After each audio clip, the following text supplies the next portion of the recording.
नमस्कार विद्यार्थी मित्रांनो, आपण अभ्यासत आहोत प्रकरण 2 वास्तव संख्या, त्यामधला सराव संच 2.3 आपण अभ्यासत आहोत। 2.3 मधले पहिले 4 उदाहरणं जी आहेत ती मागील व्हिडिओमध्ये अभ्यासलेली आहेत। आज आपण पुढची उदाहरणं जी आहेत ती अभ्यासणार आहोत। आता यामध्ये 5वं उदाहरण जे आहे ते खालील संख्यांमधील लहान मोठेपणा ठरवा। प्रश्न आहे 5वा, त्यातलं पहिलं उदाहरण आहे 3 7 वर्गमुळात 2 आणि दुसरी संख्या आहे 5 वर्गमुळात 3। आता यामध्ये आपल्याला काय करायचं आहे, लहान मोठेपणा ठरवायचा आहे। मग त्यासाठी आपल्याला ही जी बाहेरची संख्या आहे ती आतमध्ये न्यावी लागेल आणि मग आतमध्ये एक संख्या तयार झाली की त्याची तुलना करायची आहे। आता ही संख्या जर चिन्हामध्ये न्यायची आहे तर चिन्हाची जी कोटी आहे त्या कोटी इतका त्याचा काय करायचा, घातांक करायचा। तर कोटी इथे दिसत नाही म्हणजे कोटी किती आहे, 2 आहे। म्हणजे 7ला जर आतमध्ये न्यायचं असेल तर 7चा काय केला पाहिजे, वर्ग केला पाहिजे, गुणिले 2। मध्ये आपण बॉक्स लिहू, जोपर्यंत लहान मोठेपणा ठरत नाही तोपर्यंत आपण प्रश्नचिन्ह त्या बॉक्समध्ये लिहायचं। 5चा वर्ग गुणिले 3, कारण 5 बाहेर आहेत, आतमध्ये जाताना त्याचा वर्ग होईल, मग इथे प्रश्नचिन्ह द्यायचं। मग 7चा वर्ग किती आहे, 49 गुणिले 2। 5चा वर्ग आहे 25 गुणिले 3। 49 गुणिले 3 किती झाले, 98 आणि 25 गुणिले 3 झाले 75। आता बाहेर संख्या काही राहिलेल्या नाहीत, म्हणजे फक्त आतल्या संख्या ज्या आहेत त्याची आपल्याला तुलना करायची।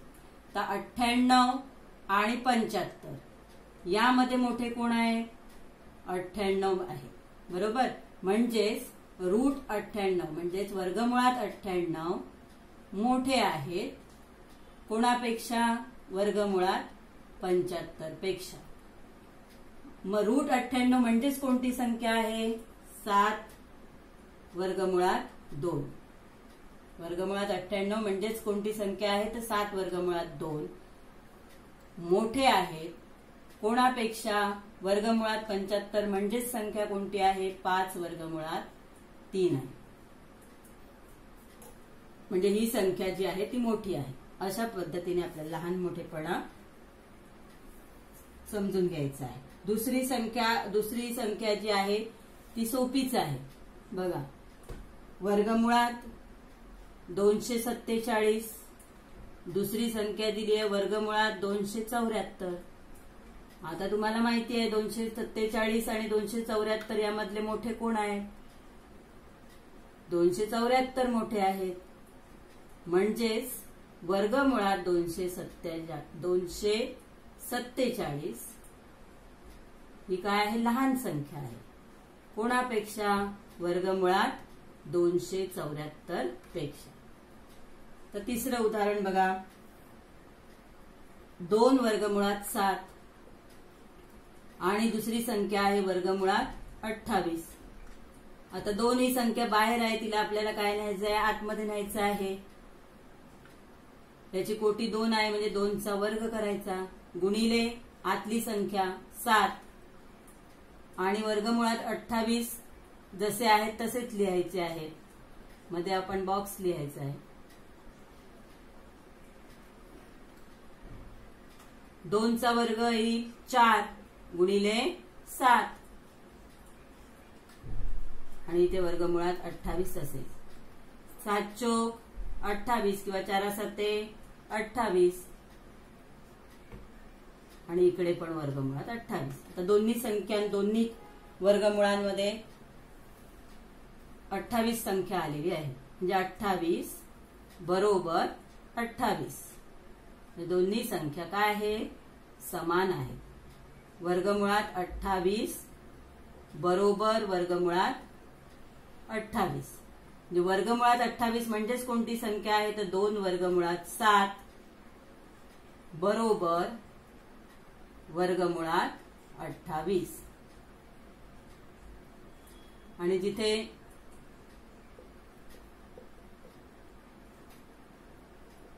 ठरलेलं नाहीये लहान मोठेपणा तिथे प्रश्नचिन्ह द्यायचे. अशा पद्धतीने आपण काय करू शकतो लहान मोठेपणा ठरवू शकतो. आता प्रश्न 5व्यातला तिसरा प्रश्न आहे 5 वर्गमुळात 5 आणि 7 वर्गमुळात 2. मग आता इथे बाहेर जो अंक आहे तो 5 आहे त्याला आपण आतमध्ये न्यायचा आहे. इथे 7 बाहेर आहे त्याला आतमध्ये न्यायचं आहे. म्हणजेच काय होईल वर्गमुळात 5चा वर्ग गुणिले जी संख्या आधी आहेच वर्गमुळात ती गुणिले करायची. इथे 7 आतमध्ये जातील वर्गमुळात 7चा वर्ग गुणिले वर्गमुळात संख्या कोणती आहे 2 आहे ती गुणिले करायची. मग 5चा वर्ग किती 25 गुणिले किती 5. 7चा वर्ग 49 गुणिले 2. मग 5चा 25 गुणिले 5 125 आणि 49 गुणिले 2 98. आता तुला ना कोणाची करायची आहे 125 आणि 98. मग 125 आणि 98 मध्ये मोठे कोण आहेत अर्थातच 125. म्हणजेच वर्गमुळात 125 ही मोठी संख्या आहे कोणापेक्षा वर्गमुळात 98 पेक्षा. मग वर्गमुळात 125 म्हणजेच कोणती संख्या 5 वर्गमुळात 5 मोठी आहे कोणापेक्षा वर्गमुळात 98 म्हणजेच 7 वर्गमुळात 2. आणि इथे आपण प्रश्नचिन्ह घ्यायचं. चौथं उदाहरण आहे 4 वर्गमुळात 42 आणि 9 वर्गमुळात 2. आता हे 4 बाहेर आहेत त्याला आपल्याला आत न्यायचे आहेत आणि इथे 9 बाहेर आहेत त्याला आतमध्ये न्यायचे. म्हणजे बाहेरची संख्या आतमध्ये जाताना म्हणजे ही वर्गमुळात आहे कोटी 2 आहे म्हणून हिचा काय होईल वर्ग होईल. सगळी संख्या तुम्हाला कोटी 2 वालेच आहेत त्यामुळे आतमध्ये जाताना प्रत्येकाचा वर्ग होईल. 4चा वर्ग गुणिले 42 आणि इथे 9चा वर्ग गुणिले 2. मग 4चा वर्ग 4 चोक 16 गुणिले 42. 9चा वर्ग 9 9 81 गुणिले 2. तर 42 गुणिले 16 आपण करू शकतो. 16चा पाडा येत असेल तर डायरेक्ट करू शकतो. 16 दुने 32 हातचे 3 16 चोक 64 आणि 3 67 म्हणजे किती आले 672. वर्गमुळात 672 आणि इथे आले 81 गुणिले 2 बे 1 बे बे 8 16 162. आता तुलना आपल्याला कोणाची करायची आहे 672 आणि 162. तर 672 आणि 162 मध्ये मोठे कोण आहेत 672 मोठे आहे. म्हणजेच वर्गमुळात 672 ही मोठी संख्या आहे कोणापेक्षा वर्गमुळात 162 पेक्षा. मग वर्गमुळात 672 म्हणजेच कोणती संख्या आहे तर 4 वर्गमुळात 42 मोठी आहे 9 वर्गमुळात 2 पेक्षा. तर असं आपण लहान मोठेपणा ठरवायचा आहे. आता प्रश्न 5व्यातला 6वा प्रश्न आहे 5 वर्गमुळात 3 आणि दुसरी संख्या आहे 9. आता आपल्याला 5 ला काय करायचं आहे वर्गमुळात न्यायचं आहे. वर्गमुळात नेताना त्याचं काय होईल वर्ग होईल. 5चा वर्ग गुणिले वर्गमुळात कोण आहे 3 आहे ते गुणिले करायचे. आता इथे 9 ला चिन्ह वर्गमुळाचं नाहीये, मग आपण वर्गमुळाचं चिन्ह घ्यायचं आहे. म्हणजे 9 हे बाहेर आहे, मग त्याला वर्गमुळात नेताना त्याचा वर्ग करायचा आणि मध्ये आपला बॉक्स येईल. मग 5 चा वर्ग 25 गुणिले 3 आणि 9 चा वर्ग किती आला 81. 25 गुणिले 3 वर्गमुळात 75 आणि इथे आले वर्गमुळात 81. आता तुलना कोणाची करायची आहे 75 आणि 81 ची. आता 75 आणि 81 मध्ये मोठे कोण आहेत, अर्थातच 81. म्हणजेच वर्गमुळात 75 हे लहान आहे कोणापेक्षा, वर्गमुळात 81 पेक्षा. मग वर्गमुळात 75 म्हणजेच कोणती संख्या आहे 5 वर्गमुळात 3 आणि वर्गमुळात 81 म्हणजेच संख्या कोणती आहे 9 आहे. म्हणजे 5 वर्गमुळात 3 हे लहान आहे 9 पेक्षा. तसंच 7वं उदाहरण आहे. तर 7 ही संख्याला वर्गमूळ दिलेलं नाहीये, मग आपण त्याला वर्गमुळात घेताना 7चा काय करायचा वर्ग करायचा. तर 7चा वर्ग लिहिताना वर्ग 2 हा जो अंक आहे तो त्या 7च्या डोक्यावर असला पाहिजे, नाहीतर बाजूला लिहिला तर त्याचे 72 होते. आणि इथे 2 ही संख्या आपल्याला आतमध्ये न्यायची आहे, म्हणजे 2चा काय होईल वर्ग होईल. गुणिले किती, वर्गमुळात आधीच येऊन बसलेले आहेत 5 आहे, त्याचा गुणाकार करायचा. मग 7चा वर्ग किती झाला 7 7 49. 2चा वर्ग किती 4 गुणिले 5 वर्गमुळात 49 आणि दुसरी संख्या येईल 4 पंचे 20 वर्गमुळात 20. आता तुलना कोणाची करायची आहे 49 आणि 20 ची. तर 49 आणि 20 पैकी मोठे कोण आहेत, अर्थातच 49. जे 49 वर्गमुळात 49 मोठे आहेत कोणापेक्षा, वर्गमुळात 20 पेक्षा. मग वर्गमुळात 49 म्हणजेच कोणती संख्या आहे 7 आहे. 7 मोठे आहेत कोणापेक्षा, 2 वर्गमुळात 5 पेक्षा. आता प्रश्न 6वा आहे सोपे रूप द्या. पहिला प्रश्न आहे 5 वर्गमुळात 3 अधिक 8 वर्गमुळात 3. आता हा अतिशय सोपा प्रश्न आहे. इथे कर्णींची जी बेरीज वजाबाकी होते त्यासाठी ही वर्गमुळातली जी संख्या आहे, कर्णी चिन्हातली जी संख्या आहे ती समान असली पाहिजे. आता इथे ती समान आहे, इथे पण 3 आहे, इथे पण 3 आहे. मग आपल्याला याची बेरीज करता येते. मग आता बेरीज करायची तर कोणाची करायची, तर सहगुणक जे आहे, इथे सहगुणक आहे 5, इथे सहगुणक आहे 8. मग 5 अधिक 8 याची बेरीज करायची आहे आणि या दोघांना कौसामध्ये घ्यायचं आणि कौसाच्या बाहेर हे वर्गमुळात 3 जे आहे ते एकदाच लिहायचे. मग 5 आणि 8 किती झाले 13 झाले. 13 वर्गमुळात 3. त्यानंतर दुसरं उदाहरण आहे 9 वर्गमुळात 5 वजा 4 वर्गमुळात 5 अधिक वर्गमुळात 125. आता यामध्ये वर्गमुळातली म्हणजे कर्णी चिन्हातली जी संख्या आहे ती इथे 5 आहे, इथे 5 आहे, म्हणजे ह्या दोघांची वजाबाकी होऊ शकते. पण इथे मात्र 125 आहे, तर ह्याची वजाबाकी होणार नाही. म्हणून याला आपण काय केलं पाहिजे, सोपं रूप दिलं पाहिजे.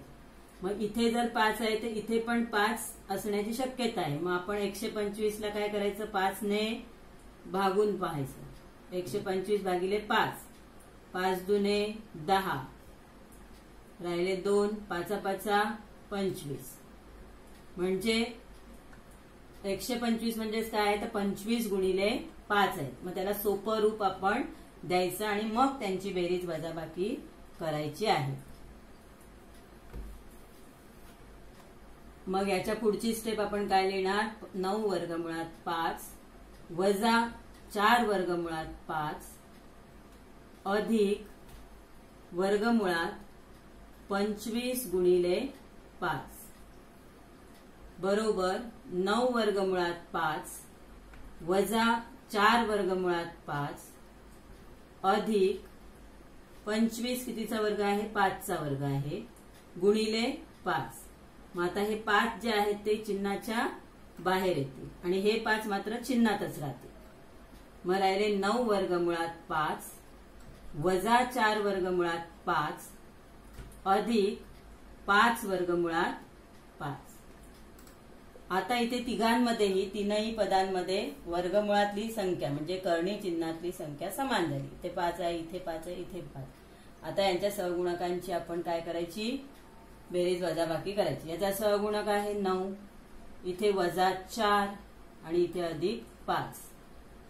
या तिघांना कौसात घ्यायचं आणि कौसाच्या बाहेर एकदाच फक्त कर्णी चिन्हात 5 लिहायचे आहे. मग 9 वजा 4 किती होतील 5. 5 अधिक 5 10. 10 वर्गमुळात 5 हे त्याचं काय आहे उत्तर आहे. आता तिसरा प्रश्न आहे 7 वर्गमुळात 48 वजा वर्गमुळात 27 वजा वर्गमुळात 3. आता यामध्ये कर्णी चिन्हातले ज्या संख्या आहेत त्या तीनही ठिकाणी काय आहेत वेगवेगळ्या आहेत. म्हणजे इथे कर्णिस्थ 48 आहे, इथे कर्णिस्थ 27 आहे, इथे कर्णिस्थ 3 आहेत. मग ह्या सगळ्या संख्या समान कराव्या लागतात. आता 3चे तर अजून अवयव पडू शकत नाही पण 27चे पडू शकतात. पण त्यातला एक अवयव काय पाहिजे 3 पाहिजे. म्हणजे 9 त्रिक 27 आणि इथे 16 त्रिक 48. जर आपल्याला डायरेक्टली येत नसेल तर 48ला 3ने भाग लावून पाहायचा. हे तर 3च्या बाळ्यातच आहे. बरोबर 7 वर्गमुळात 48 म्हणजे 16 गुणिले 3 16 त्रिक 48 वजा कर्णिस्थ 9 गुणिले 3 वजा वर्गमुळात 3. 7 कर्णिस्थ 16 म्हणजे कितीचा वर्ग आहे 4चा वर्ग गुणिले 3 वजा 9 म्हणजे 3चा वर्ग गुणिले 3 वजा कर्णिस्थ 3.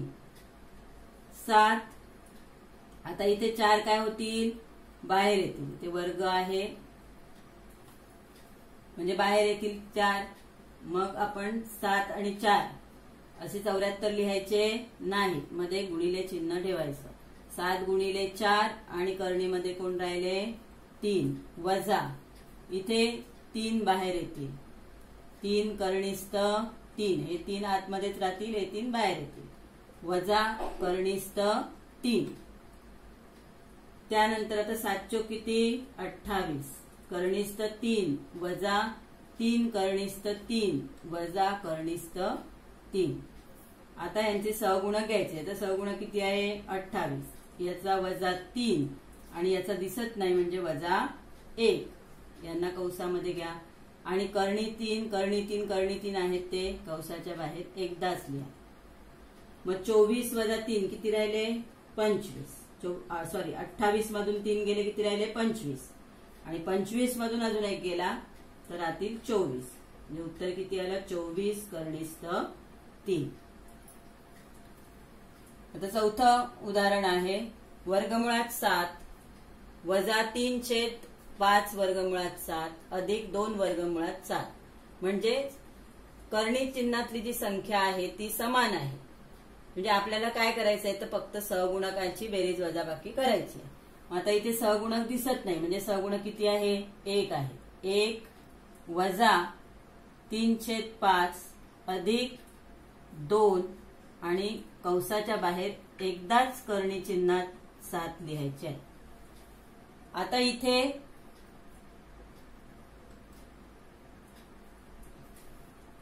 यांना छेद नाहीये. इथे 3 ला छेद आहे 5 पण 1 ला छेद नाही म्हणजे छेद किती आहे 1 आहे आणि 2 ला पण छेद दिसत नाही म्हणजे छेद 1 आहे. मग आपण अपूर्णांकाची बेरीज वजाबाकी केव्हा करू शकतो जेव्हा छेद समान असेल. मग याचा छेद काय करायचा आपल्याला 5 करायचा आहे तर अंशाला छेदाला 5 ने गुणावं लागेल. बरोबर 1 गुणिले 5 छेद 1 गुणिले 5 वजा 3/5 अधिक 2 गुणिले 5 छेद 1 गुणिले 5 कर्णिस्थ 7 बरोबर 5 एके 5 5 छेद 5 वजा 3 छेद 5 अधिक 5 दुने 10 छेद 5 कर्णिस्थ 7 बाहेर ठेवायचे कंसाचे. आता 5 मधून 3 गेले. आता छेद सगळ्यांचे समान झाले म्हणजे आपल्याला छेदाची काय पुन्हा बेरीज वजाबाकी करायची नाही. छेद 5च आहे. फक्त अंशांची बेरीज वजाबाकी करायची. आता 5 वजा 3 किती येतील 2 अधिक किती करायचे 10 2 अधिक 10 म्हणजे 12 झाले. 12 छेद 5 कर्णिस्थ 7 असं त्याचं उत्तर येईल.